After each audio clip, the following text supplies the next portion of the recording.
فأما من ثقلت موازينه فهو في عيشة راضية। যেই ব্যক্তির আমল নামা ওজন হবে, যেই ব্যক্তির আমল নামা ভারী হবে, যেই ব্যক্তির নেক আমল নামাটা ওজনই হয়ে যাবে, ভারী হয়ে যাবে, যেই ব্যক্তির নামাজের ওজন ভারী হয়ে যাবে, যেই ব্যক্তির রোজার ওজন ভারী হয়ে যাবে, যেই ব্যক্তির যাকাতের ওজন ভারী হয়ে যাবে, কোরআন তেলাওয়াতের ওজন ভারী হয়ে যাবে, জিকির আজকারের ওজন ভারী হয়ে যাবে, তার সুন্দর চরিত্রের ওজন ভারী হয়ে যাবে, আমল আখলাকের ওজন ভারী হয়ে যাবে। আল্লাহ বলেন ফাহুয়া ফি ঈশাতির রাদিয়া, সেদিন সে তার মনে যেভাবে থাকতে চায়, যেভাবে থেকে সে খুশি হয়, আনন্দ হয়, সেই আনন্দ উদযাপনের মধ্যে সে থাকতে পারবে। হাজরিন, আমি প্রতি জুমায় আপনাদের সামনে পবিত্র কালামুল্লাহ শরীফ থেকে ছোট্ট একটা সূরা তেলাওয়াত করি এবং এই সূরার আলোকে কিছু আলোচনা করার চেষ্টা করি। কোরআন আল্লাহ রাব্বুল আলামিন বিশ্বজগতের হেদায়েতের জন্য পাঠিয়েছেন। সব মানুষের জন্য আল্লাহ কোরআনকে হেদায়েতের জন্য পাঠিয়েছেন। কিসের জন্য পাঠিয়েছেন? হেদায়েত মানে সঠিক পথ পাওয়া। হেদায়েত মানে কি? সঠিক পথ পাওয়া। আমি এখান থেকে মনে করেন ললাটি যাব বা ঢাকায় যাব, ললাটি যাইতে হলে আমাকে যদি আমি এই পথে যাই তাহলে এই পথটা কি হবে? সঠিক হবে। এই পথে না গিয়ে যদি আমি ওই জনতা বাজার থেকে ভিতরে ঢুকে যাই, ওই দিকে চলে যাই, তাহলে কি এই পথটা সঠিক হবে? তাহলে হেদায়েত শব্দের অর্থ হচ্ছে পথ পাওয়া, সঠিক পথ পাওয়া। কি পথ পাওয়া? সঠিক পথ পাওয়া। তো কোরআন আল্লাহ বলেছেন হুদাল্লিন নাস, সকল মানুষের জন্য এই কোরআন সঠিক পথ দেখায়। পথ দেখায় কিসের পথ? কোন জায়গার পথ দেখায়? আমরা যদি যাই পথ দেখায় দেই, ললাটি যাব, ললাটি দেখাইলাম, আমাদের লাস্ট টার্গেট হলো ললাটি, ঢাকায় যাব, ঢাকা। তো কোরআন যে মানুষকে আল্লাহ রাব্বুল আলামিন বললেন যে সকল মানুষকে হেদায়েতের পথ দেখায়, সঠিক পথ দেখায়। কিসের পথ দেখায় বলতে পারবেন কেউ? মানুষকে সঠিক পথ দেখায় কোরআন। কিসের পথ দেখায়? ব্যবসা বাণিজ্যের পথ দেখাবে? বেশি খাবারের পথ দেখাবে? বিল্ডিং বানানোর পথ দেখাবে? দুনিয়াদারির পথ দেখাবে? তাহলে কিসের পথ দেখায়? হ্যাঁ, জান্নাতের পথ দেখায়। কোরআন সকল মানুষের সঠিক পথ দেখায়। কিসের পথ দেখাবে? জান্নাতের পথ দেখায়। অর্থাৎ কোরআনের মধ্যে যে বিষয়গুলো এসেছে, এই বিষয়গুলো যদি আমরা মেনে চলতে পারি তাহলে একজন মানুষ জান্নাতে যাইতে পারবে।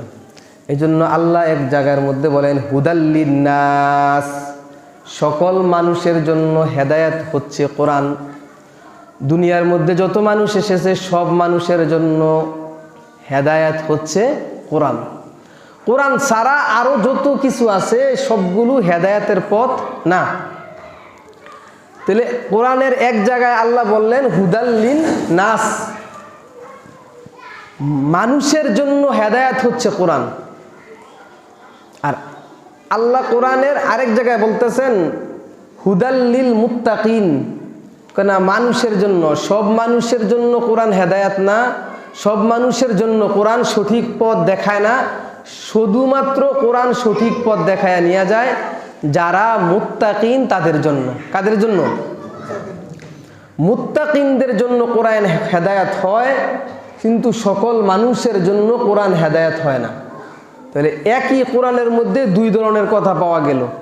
কোরআনের এক জায়গার মধ্যে পাওয়া গেল সকল মানুষের জন্য কোরআন হেদায়েত, আবার এই কোরআনেরই আরেক জায়গায় পাওয়া যাইতেছে মুত্তাকিনদের জন্য কি হেদায়েত। তো কথা দুই রকমের হয়ে গেল না? একটা হচ্ছে সব মানুষ, হিন্দু, মুসলমান, বৌদ্ধ, খ্রিস্টান, ইহুদি, দুনিয়ার মধ্যে যত রকমের মানুষ আছে সব মানুষের জন্য কোরআন হচ্ছে হেদায়েত।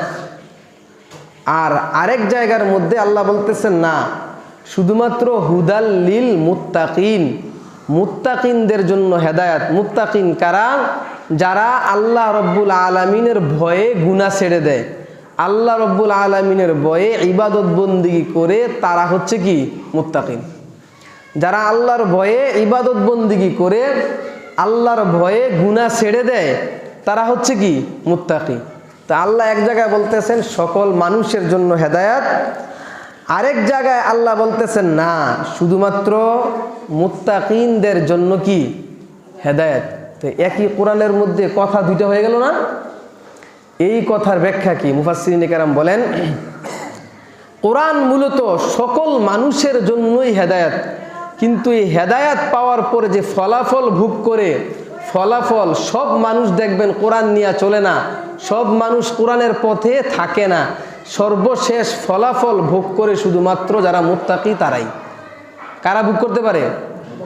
সব মানুষের জন্য কোরআন হেদায়াত ছিল, সব মানুষ যদি কোরআন মানত সব মানুষের জন্য কোরআন হেদায়াত হয়ে যাইত, কিন্তু সব মানুষ দেখা যায় কোরআন সর্বশেষ কি করে না মানে। কোরআন মানে কারা? যারা মুত্তাকি তারাই কোরআন মানে, এবং মুত্তাকিরা কোরআন মানার কারণে কোরআনের যে হেদায়াত বলছে সেই হেদায়াতের ফল ভোগ করতে পারে একমাত্র মুত্তাকিরা।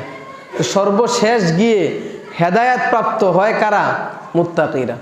তো এই জন্য কোরআন যেহেতু আমাদের সামনে গাইডলাইন, কোরআন যেহেতু আমাদের হেদায়াতের পথ প্রদর্শক, এজন্য আমি চেষ্টা করতেছি আপনাদের সামনে কোরআন সরাসরি কোরআনের আয়াত বলে এবং এই কোরআনের মধ্যে কি আমাদেরকে বার্তা দিল সেই বিষয়টা সরাসরি আপনাদের সামনে তুলে ধরতে। ওমা তাওফিক ইল্লা বিল্লাহ। তো এই সপ্তাহে আপনাদের সামনে আলোচনার বিষয় হচ্ছে সূরাতুল কারিআহ। এই সূরাতুল কারিআহ এটা মক্কায় অবতীর্ণ হয়েছে। যেই সূরাগুলো মক্কি, রাসূলুল্লাহ সাল্লাল্লাহু আলাইহি ওয়াসাল্লামের জীবন আপনারা জানেন দুইটা, জীবনের একটা অধিকাংশ সময় মক্কার মধ্যে তিনি ছিলেন, তারপরে রাসূলুল্লাহ সাল্লাল্লাহু আলাইহি ওয়াসাল্লাম মদিনায় চলে গেছেন। নবুয়ত পাওয়ার পরে, কোরআন অবতীর্ণ হওয়ার পরে, কোরআন অবতীর্ণ হওয়ার পর থেকে রাসূলুল্লাহ সাল্লাল্লাহু আলাইহি ওয়াসাল্লাম 13 বছর মক্কায় ছিলেন। কত বছর মক্কায় ছিলেন? 13 বছর মক্কায় ছিলেন, আর শেষের 10 বছর মদিনায় ছিলেন। তাহলে পুরা কোরআন শরীফ রাসূলুল্লাহ সাল্লাল্লাহু আলাইহি সাল্লামের কাছে আসছে মোট 23 বছরে। কয় বছরে? 23 বছরে রাসূলুল্লাহ সাল্লাল্লাহু আলাইহি সাল্লামের কাছে কোরআন শরীফ আসছেন। 23 বছর রাসূলুল্লাহ সাল্লাল্লাহু আলাইহি সাল্লামের বয়স যখন 40 বছর হয়েছে, 40 বছর বয়সের পরে রাসূল নবুয়ত পাইছেন। নবুয়তের যে দায়িত্ব, সেই দায়িত্ব পাইছেন কয় বছর পরে? 40 বছর বয়সের পরে। আর 40 বছর বয়সের আগে রাসূল নবুয়তের দায়িত্ব কি করেন নাই? পান নাই।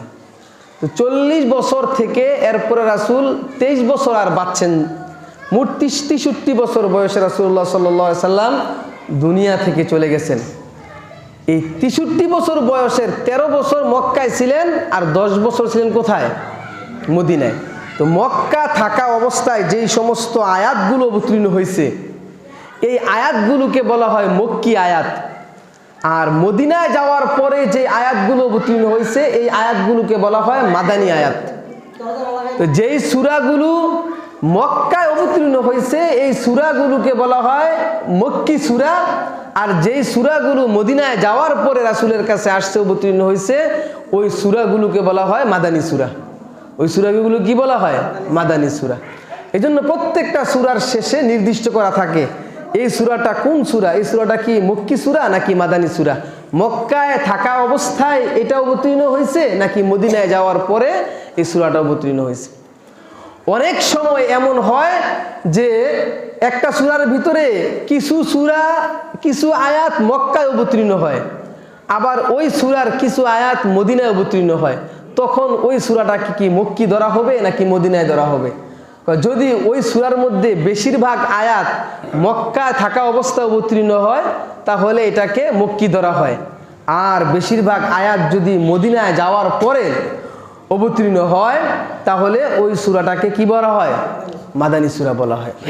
তো সূরাতুল কারিআহ সহ 30 পারার অধিকাংশ সূরাই মাক্কি সূরা। 30 পারার অধিকাংশ সূরা কি মাক্কি সূরা। তো আজকে আপনাদের সামনে যে সূরাটা আমি তেলাওয়াত করেছি, এই সূরার নাম হচ্ছে সূরাতুল কারিআহ।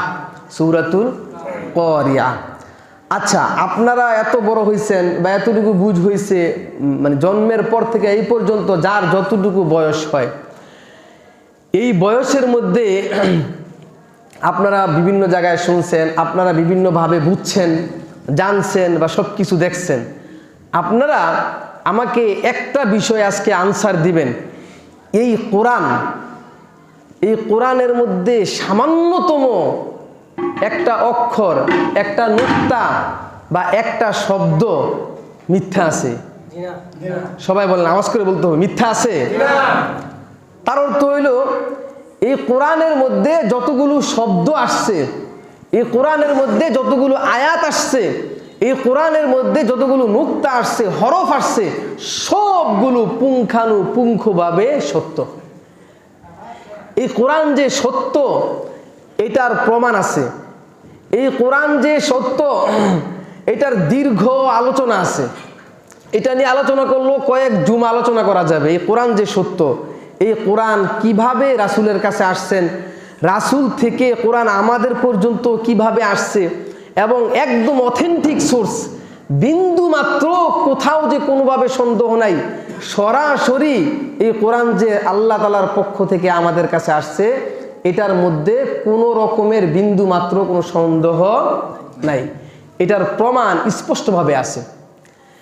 একটা প্রমাণ আমি, যেটা আপনারা বুঝবেন, সবাই বুঝার মতো একটা প্রমাণ আমি আপনাদের সামনে দিই।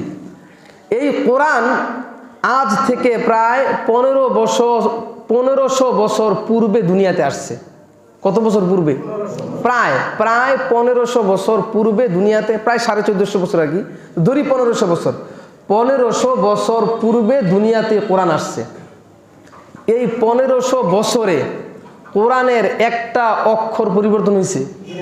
একটা শব্দ পরিবর্তন হয়েছে? এই কোরআনকে জ্বালাইয়া পুরাইয়া কোনোভাবে দুনিয়া থেকে বিলীন করে দেওয়া গেছে?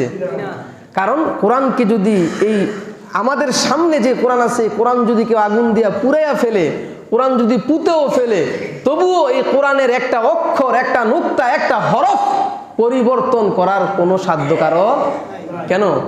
পৃথিবীর মধ্যে শত শত হাজার হাজার লক্ষ লক্ষ হাফেজ কোরআন আছে, যারা শুরু থেকে নিয়ে শেষ পর্যন্ত প্রত্যেকটা হরফ, প্রত্যেকটা অক্ষর পুরা কোরআনের মুখস্থ আছে। বলেন সুবহানাল্লাহ।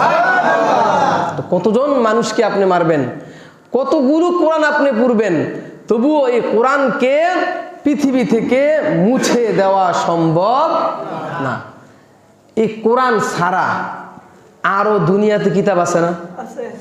তাওরাত আছে, আল্লাহর আসমানি কিতাবে তাওরাত ছিল, ইনজিল ছিল, জাবুর ছিল, মানুষে বানাইছে কত শত শত লক্ষ লক্ষ কত রকমের কোটি কোটি কিতাব, বই দুনিয়াতে আছে না? কত কিতাব দুনিয়া থেকে বিলীন হয়ে গেছে, কত কিতাব দুনিয়া থেকে আউট হয়ে গেছে, কত কিতাব পরিবর্তন হয়ে গেছে, কত কিতাব নায়াব হয়ে গেছে। কোরআনের বেলায় কি এটা এমন হয়েছে? হয় নাই। এটাই কোরআন যে একটা বিশ্বস্ত কিতাব, কোরআন যে একটা সত্য কিতাব, কোরআন যে আল্লাহর সরাসরি কিতাব, একটা বড় প্রমাণ এটা। এই কোরআনের মধ্যে যা কিছু বলছে, তাহলে এই বিষয়গুলো তো সত্য। কোরআন সত্য হইলে কোরআনের মধ্যে যা কিছু বলছে এগুলোও তো সত্য, নাকি?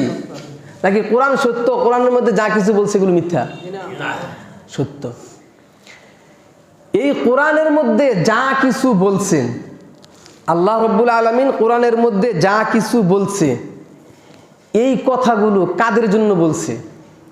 1500 বছর আগে যারা দুনিয়া থেকে চলে গেছে তাদেরকে বলছে, নাকি 1500 বছর যাবৎ দুনিয়াতে যারা আসছে তাদেরকে বলতেছে?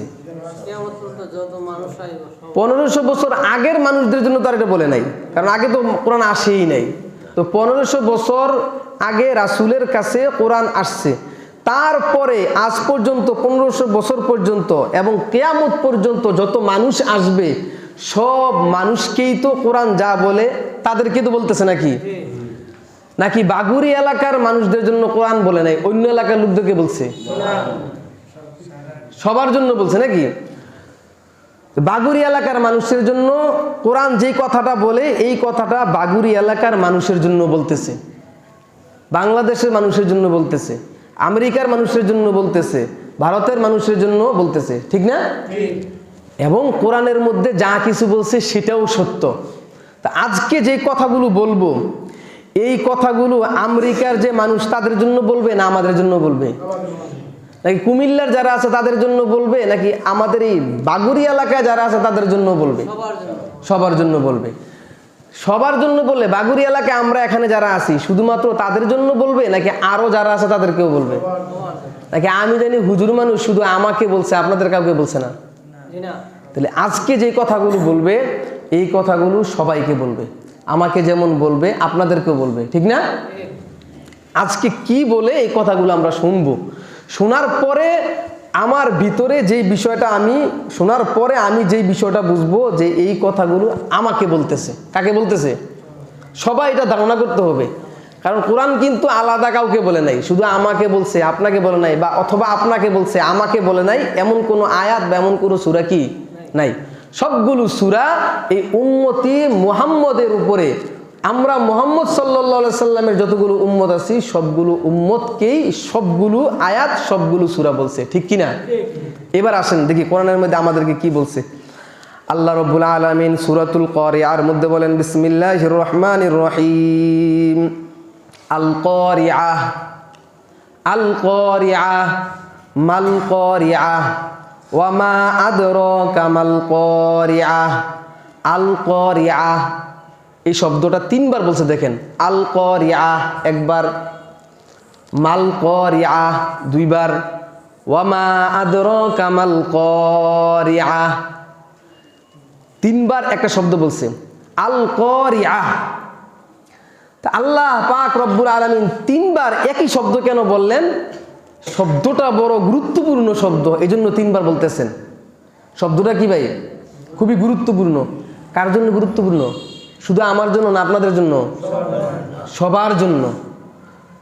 এটা মাথায় রাখবেন। এই কোরআনের যা কথাগুলো বলে এগুলো আমাদেরকে বলতেছে, আমাকে বলতেছে, এটা মাথায় রাখবেন। এমন না যে হুজুরকে বলছে হুজুরে পড়বে শুধু, এমন না যে অন্য এলাকার মানুষকে বলছে তারা পড়বে, চরমনেওয়ালাদেরকে বলছে চরমনেওয়ালারা শিখবে, তাবলিগওয়ালারা বলছে তাবলিগওয়ালারা শিখবে, এমন না, আপনাকে বলতেছে। হ্যাঁ, আল কারিয়াহ। আল কারিয়াহ শব্দের অর্থ মুফাসসিরিনে কেরাম লেখেন ঠক ঠককারী, আওয়াজকারী, যে আওয়াজ করে। দরজার মধ্যে দরজা যদি বন্ধ থাকে কটকট করে আওয়াজ করি না আমরা? আল কারিয়াহ শব্দের অর্থ হচ্ছে আওয়াজকারী, ঠক ঠককারী, প্রকম্পিতকারী। আচ্ছা, আপনারা আওয়াজ কতটুকু শুনছেন? মানে কত আওয়াজ শুনছেন, কত বড় আওয়াজ শুনছেন? আমরা সাধারণত আওয়াজ কোথায় কোথায় শুনি? যে ঠাডা মারে না, আমাদের দেশে বলে ঠাডা মারে, বিজলি মারে, যে এই ঠাডার মধ্যে আমরা একটা আওয়াজ শুনি। গাড়ির চাকা যদি পাংচার হয়ে যায় তখন একটা ঠাস করে একটা আওয়াজ হয়, হয় না? কারেন্ট বিলে আমরা বেল লাগাই, বেলের মধ্যে একটা কি হয়? আওয়াজ হয়। এর চেয়ে বড় আওয়াজ আর কি শুনছেন আপনারা? হ্যাঁ, হয়তো বললাম ঠাডা যে মারে, ঠাডার আওয়াজ শুনছি। এর চেয়ে বড় আওয়াজ কি আছে আর? এর চেয়ে বড় বেশি একটা আওয়াজ আমরা শুনি নেই। কিন্তু আল্লাহ বলেছেন আল কারিয়াহ, বিকট আওয়াজকারী, অনেক বড় একটা আওয়াজকারী, বড় আওয়াজ, বিকট আওয়াজ। মুফাসসিরিনে কেরাম বলেন আল কারিয়াহ এটা হচ্ছে কিয়ামতের নাম। কিসের নাম? কিয়ামতের নাম। কিয়ামতের নাম হচ্ছে আল কারিয়াহ। কিয়ামতের নাম আল্লাহ রাব্বুল আলামিন কোরআনের আরো বিভিন্ন জায়গায় আরো বিভিন্ন শব্দ বলছে। এক জায়গায় বলছে আল হাক্কাহ, আরেক জায়গায় বলছে আস-সাফফাহ, আরেক জায়গায় বলছে ইয়াউমুন আযীম। কোরআনের বিভিন্ন জায়গায় বিভিন্ন রকমের শব্দে কিয়ামতকে আল্লাহ রাব্বুল আলামিন বলছেন। এখানে যে আল কারিয়াহ বলছেন, আল্লাহ বলছেন হৃদয় প্রকম্পনকারী, অন্তরটাকে প্রকম্পনকারী। দেখবেন যখন যখন বড় আওয়াজ হয় মানে মনের ভিতরে একটা ভয় ঢুকে যায় না? বড় যখন আওয়াজ হয় তখন দেখবেন মানে মানুষ খুব লাফ দিয়ে ওঠে। কিসের আওয়াজ হইলে এত বড়? মানে মনের ভিতরে একটা ভয় ঢুকে যায়। তো মনের ভিতরে প্রকম্পন সৃষ্টিকারী একটা আওয়াজ, সেই আওয়াজটা হচ্ছে কিয়ামতের আওয়াজ। কিসের আওয়াজ? কিয়ামতের দিন ইসরাফিল আলাইহিস সালাতু ওয়াস সালাম সিংহায় ফুঁক দিবেন। সিংহায় ফু দিলে সারা দুনিয়ার মধ্যে একটা আওয়াজ সৃষ্টি হবে, যে আওয়াজটা হবে বিকট আওয়াজ, সাধারণ কোনো আওয়াজ না। আমরা যে ঠাডার আওয়াজ পাই, বজ্রপাতের যে আওয়াজ পাই, অথবা চাকা পাংচার হইলে যে আওয়াজ পাই, অথবা বিভিন্ন রকমের যে আওয়াজ আমরা পাই, এগুলো তো সাধারণ আওয়াজ। যে আওয়াজগুলো আমাদের কান সহ্য করতে পারে, যে আওয়াজগুলো শুনে আমাদের মনের ভিতরে মানে আমাদের মন শরীর এটা সহ্য করতে পারে। কিন্তু আল কারিআ বিকট আওয়াজ, যে আওয়াজ সহ্য করার মতো শক্তি আমাদের কারো নাই। তারপরে আল্লাহ রাব্বুল আলামিন বলেন মাল কারিআ, কারিআ কি জিনিস? আওয়াজ, বিকট আওয়াজ কি জিনিস? ওয়ামা আদরাকা মাল কারিআ, ও নবী আপনি জানেননি আওয়াজ সৃষ্টিকারী কারিআ কি জিনিস, এটা আপনি জানেননি। তিনবার বলতেছে, কিন্তু একবার বলতেছে আল কারিআ বিকট আওয়াজকারী, মহাপ্রলয়, মনের ভিতরে কম্পন সৃষ্টিকারী আওয়াজ। তারপরে আল্লাহ আবার বলতেছেন মাল কারিআ, সেই আওয়াজটা কি আপনি জানেননি? বিকট আওয়াজ। বিকট আওয়াজ কি? কারিআ কি? ওয়ামা আদরাকা মাল কারিআ, আপনি কি জানেন সেই বিকট আওয়াজটা কিসের? আপনি কি জানেন? নবীজিকে বলতেছে, নবীজির উপরে যেহেতু কোরআন অবতীর্ণ হয়েছে, নবীজিকে বলার দ্বারা প্রত্যেকটা মানুষকে বলতেছে। আমরা নবীজির যতগুলো উম্মত আছি সবাইকে বলতেছে, এই বাগুড়ির মুসলমান তোমরা কি জানো বিকট আওয়াজটা কি? একটা আওয়াজ আছে, আওয়াজ। তারপরে আল্লাহ নিজেই বলতেছে ইয়াউমা ইয়াকুনুন নাসু কাল ফারাশিল মাবসুস,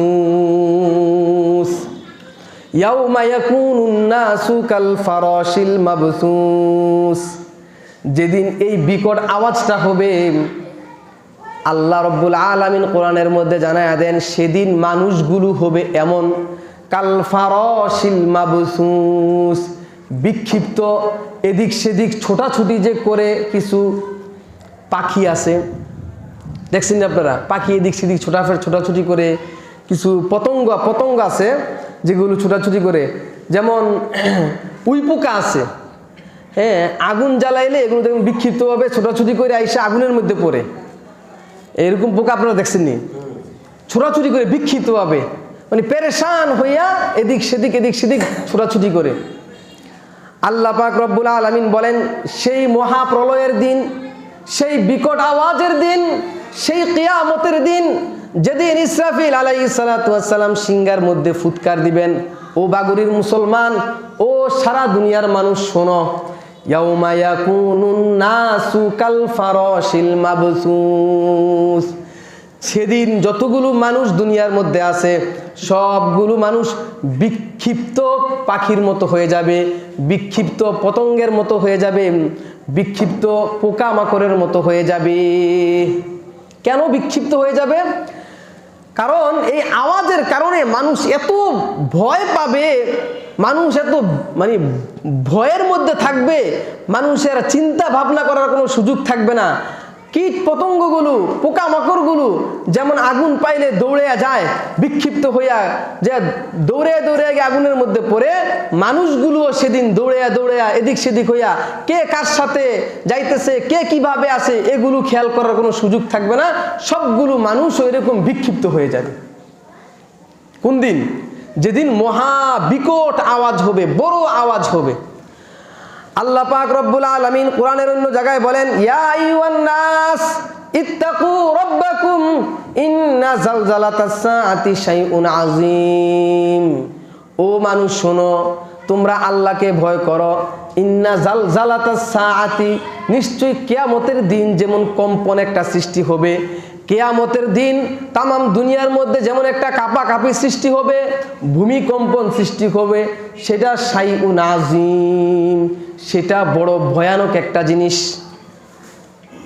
ইন্না জালজালাতাস সাআতি শাইউন আযীম ইয়াউমা তারাউনাহা তাযহালু কুল্লু মুরদিআতিন আম্মা আরদাআত ওয়া তাদউ কুল্লু যাতি হামলিন হামলাহা ওয়া তারান নাসা সুকারা। আল্লাহ পাক রব্বুল আলামিন নবীকে জানাইতেছেন, নবী শোনেন, সেদিন যেই মানুষের ছোট শিশু আছে, বাচ্চা শিশু কান্না করলে শিশুরে যে দুধ খাওয়ায়, যেই মা দুধ খাওয়ায়, সেদিন সেই মা তার বাচ্চার কথা ভুলে যাবে। এই আওয়াজের এত বিকট হওয়ার কারণে, আওয়াজটা বড় হওয়ার কারণে, আওয়াজের এত তাপ থাকবে, আওয়াজের এত আওয়াজ থাকবে, সেই আওয়াজের কারণে দুগ্ধ দানকারিনী মা তার শিশু সন্তানকে ভুলে যাবে। মা তার দুধ পান করানো শিশুকে কখন ভুলে যায়? খুব স্বাভাবিক সহজভাবে কি মা ভুলে যায়? তো কত বিকট আওয়াজ হবে, কত ভয়ঙ্কর আওয়াজ হবে, যার কারণে দুগ্ধ দানকারিনী মা তার শিশু সন্তানকে ভুলে যাবে।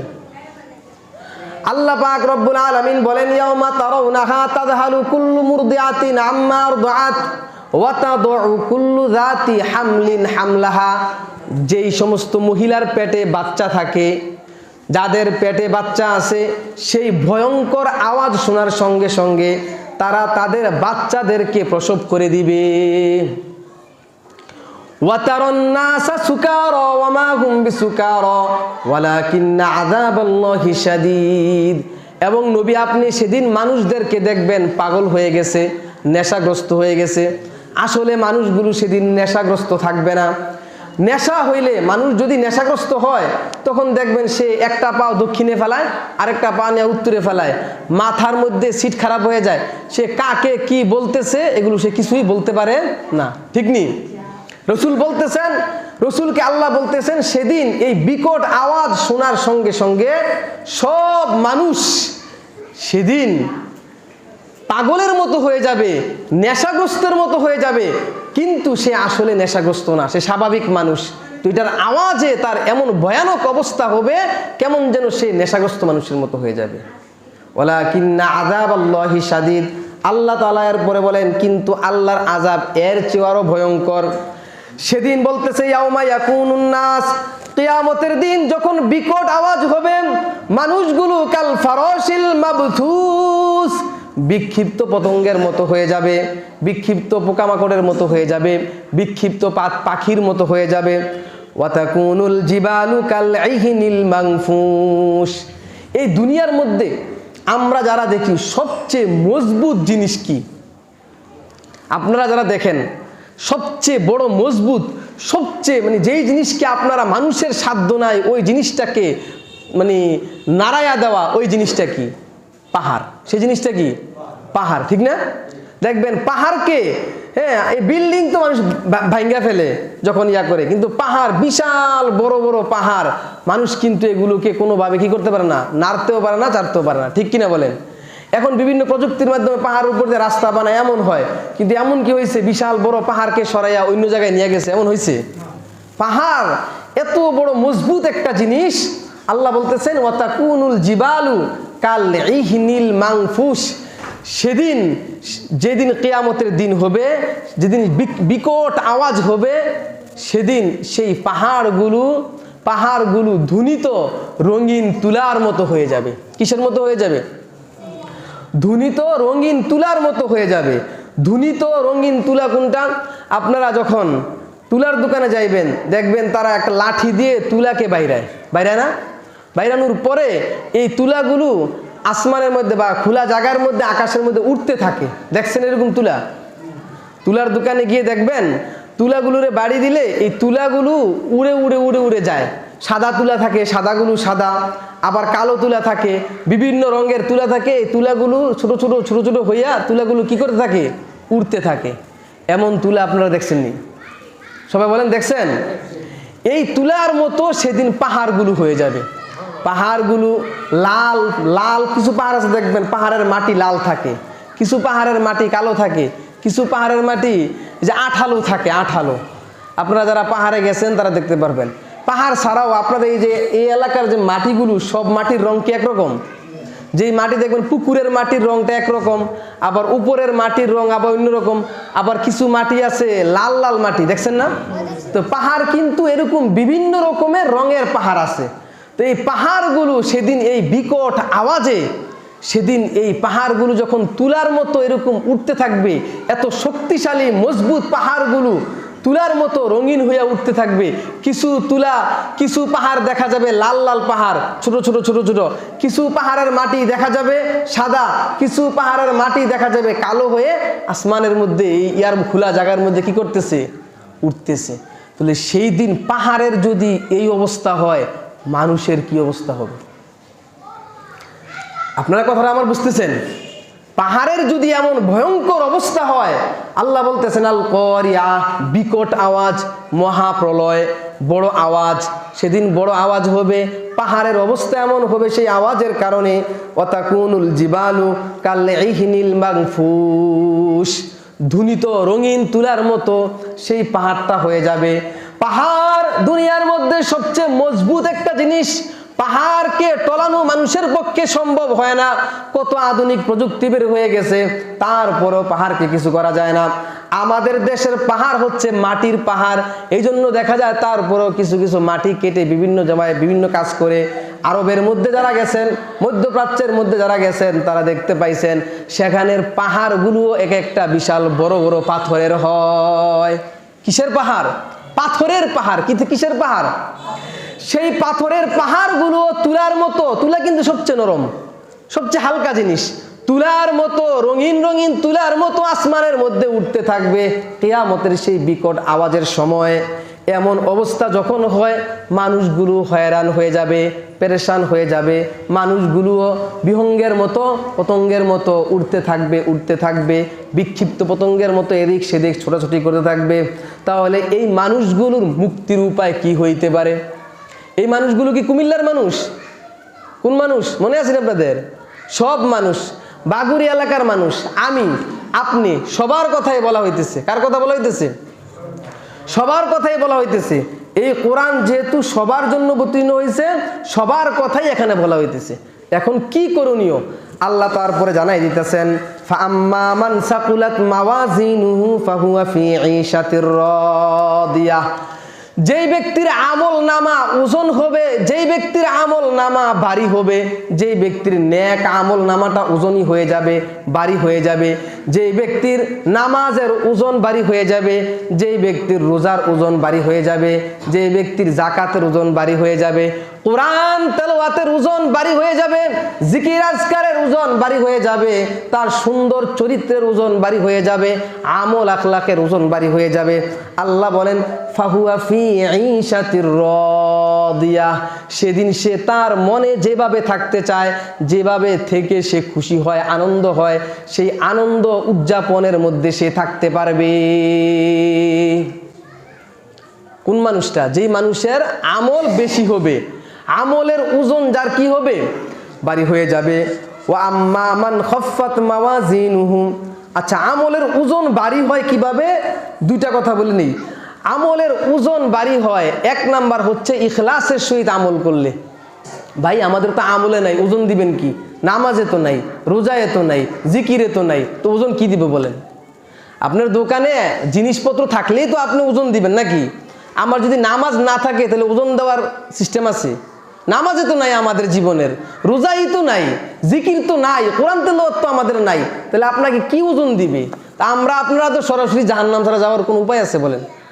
যার আমল নামা ওজন হবে, যার আমল নামার মধ্যে আমল থাকবে সেটাকে ওজন দিবে। আমল ওজন হয় দুই পদ্ধতিতে। এক নাম্বার হচ্ছে ইখলাসের সহিত আমল করলে। ইখলাস মানে আমি আল্লাহর জন্যই আমল করতেছি, নাকি মানুষ সামনে নির্বাচন আইতেছে, এখন গিয়া নামাজ পড়লে মানুষ আমারে নামাজি কইব, এই জন্য নামাজ পড়লে ওই নামাজ কি ওজন হইব? সবাই বলেন। মানুষ আমারে হাজী সাহেব কইব, এই জন্য আমি হজ করতে যাইতেছি, এই মানুষ আমারে কইব এই জন্য হজ করতে গেলে ওই হজ কি ওজন হইব বলেন? মানুষ আমারে কি কইব নামাজ পড়তে না গেলে, আমি হাজী সাহেব মানুষ, এই জন্য আমি নামাজে যাইতেছি, এইভাবে নামাজ পড়লে কি ওজন হবে? এই নামাজ ওজন হবে না। ইখলাস লাগবে এক নাম্বার। দুই নাম্বার হচ্ছে ভাই অনেকে আমরা আসি নামাজ পড়ি, তা আমাদের নামাজ ওজনও হয় না, নামাজও হয় না। নামাজ কিন্তু পড়তেছি, গতানুগতিক নামাজ যেভাবে পড়তেছি সেই নামাজটা সুন্নত অনুযায়ী হইতে হবে। রাসূল যেভাবে আমাদেরকে নামাজ পড়তে বলছে সেভাবে নামাজ পড়তে হইব। নামাজ পড়তে আইসা এমনভাবে আমরা নামাজ পড়ি আমাদের নামাজ হয় না। কইলে বুঝে আপনি বেশি বুঝেন, আমরা কই রাইতেছি না, আমাদের বাপদাদারা কই রাইছে না, আপনার মা কয়দিন হয়েছে আপনারা হয়েছেন, আমাদের বাপদাদারা 14 গোষ্ঠী আপনার নামাজ পড়াইছে। আরে ভাই আমরা তো পড়ছি, আমরা তো দেখতেছি আপনার নামাজ হইতেছে না। তাহলে নামাজ ওজন হওয়ার জন্য, আমল ওজন হওয়ার জন্য দুইটা শর্ত। এক নাম্বার শর্ত হচ্ছে ইখলাস লাগবে, দুই নাম্বার শর্ত হচ্ছে কি লাগবে? সুন্নত অনুযায়ী লাগবে, যেভাবে রাসূল শিখাই গেছেন সেভাবে হইতে হবে। তাহলে সেই আমলগুলো কি হবে? ওজন হবে। ভাই নামাজ থাকলে না ওজন হইতো, আপনাদের তো নামাজে নাই, আমাদের তো নামাজে নাই, ওজন দিবেন কি? এই জন্য আল্লাহ রাব্বুল আলামিন বলেন ওয়া আম্মা মান খাফফাত মাওয়াজিনুহু, কিয়ামতের দিন যার আমল নামাটা হালকা হয়ে যাবে, যার আমল নামার ওজনটা দাড়িপাল্লার মধ্যে, যার আমল নামাটা হালকা হয়ে যাবে, গুনাহের পাল্লা বাড়ি হয়ে যাবে, ফা উম্মুহু হাবিয়া, আল্লাহ বলেন তার ঠিকানা হইল হাবিয়া। তার ঠিকানা কি? হাবিয়া। তার ঠিকানা কি? হাবিয়া। তারপরে আল্লাহ বলতেছেন ওয়ামা আদরাকা মা হিয়া, ও নবী হাবিয়া কি জিনিস আপনি জানেননি? হাবিয়া কি এটা আপনি জানেননি? রাসূলকে তারপরে জানাই দিতেছেন নারুন হামিয়া, আপনার উম্মত জানেনি হাবিয়া কি জিনিস, বাগুড়ির মুসলমান জানেনি হাবিয়া কি জিনিস। তারপরে আল্লাহ বলতেছেন নারুন হামিয়া, হাবিয়া হইল প্রজ্বলিত আগুন, জাহান্নাম। হাবিয়া কি? জাহান্নাম, প্রজ্বলিত আগুন। এখানে একটা সূক্ষ্ম কথা আছে, দেখেন তাফসীরে কিতাবের মধ্যে লিখছেন নারুন, নারুন অর্থই তো হচ্ছে আগুন, তা আগুন মানেই তো জ্বলে, আগুন মানেই তো কি? জ্বলে। তারপর আল্লাহ বলছেন হামিয়া, নারুনটা আবার হামিয়া, প্রজ্বলিত আগুন কেন বললেন? আগুনই তো জ্বলে, তাহলে আবার বলতেছেন প্রজ্বলিত আগুন কেন? কারণ এই আগুন আর দুনিয়ার আগুন এক না। রাসূলুল্লাহ সাল্লাল্লাহু আলাইহি সাল্লাম বলছেন দুনিয়ার আগুনের চেয়ে 69 গুণ বেশি আগুনের তেজ থাকবে জাহান্নামের আগুনের। দুনিয়ার যে আগুন, দুনিয়ার আগুন থেকে 69 গুণ বেশি থাকবে কিসের আগুন? জাহান্নামের আগুনের। দুনিয়ার যে আগুন আছে ওই আগুনের মধ্যে একটা মোমবাতি জ্বালায়া আপনি আপনার আঙ্গুলটা, আপনার হাতটারে 1 মিনিট রাখতে পারবেন? পারবেন কেউ বলেন? রাখা সম্ভব না। তো জাহান্নামের আগুনের তেজ যদি আরো 69 গুণ বেশি হয়, নারুন হামিয়া, ওই আগুনটা কেন এত বেশি? সে আগুনটাকে প্রজ্বলিত আগুন, আগুনটাকে জ্বালাইয়া আরো তেজ করা হয়েছে, এই জন্য এটা প্রজ্বলিত আগুন। এই আগুনটাকে আবার জ্বালানো হয়েছে, জ্বালাইয়া জ্বালাইয়া জ্বালাইয়া জ্বালাইয়া তারপরে এটাকে জাহান্নামের আগুন বানানো হয়েছে। তাহলে হাবিয়া কি জিনিস? হাবিয়া হচ্ছে জাহান্নামের প্রজ্বলিত আগুন। সেই আগুনে যারা কারা যাবে? যাদের আমল নামা হালকা হয়ে যায়, গুনাহের পাল্লা বেশি হয়ে যায়। আর যাদের আমল নামা বাড়ি হয় আর গুনাহ হালকা হয়, তারা কোথায় যাবে? জান্নাতে যাবে। এবার আমি আপনাদের জন্য এই সূরাটা অবতীর্ণ করা হয়েছে, আমার আপনার আমল নামার হিসাব আপনারা করেন, যে আপনার আমল নামা আসেনি আগে দেখেন, তারপর না মাপ দিবেন। ওই নামাজ আসেনি আমার আমল নামায়, থাকলে না মাপ দিবেন গিয়া, না থাকলে কি আর মাপের প্রশ্ন আছে? তাহলে বিনা হিসাবে যাওয়ান গেল বোঝ এখানে যাওয়ার, কি বলেন? এই জন্য ভাই নামাজ আমাদের পড়তে হবে, রোজা রাখতে হবে, ইবাদত করতে হবে, এবং আমাদের এই ইবাদতগুলো ওজনওয়ালা ইবাদত বানাইতে হবে। কি ইবাদত বানাইতে হবে? ওজনওয়ালা ইবাদত বানাইতে হবে। আল্লাহ রাব্বুল আলামিন আমাদের সবাইকে বুঝার আমল করার তৌফিক দান করে।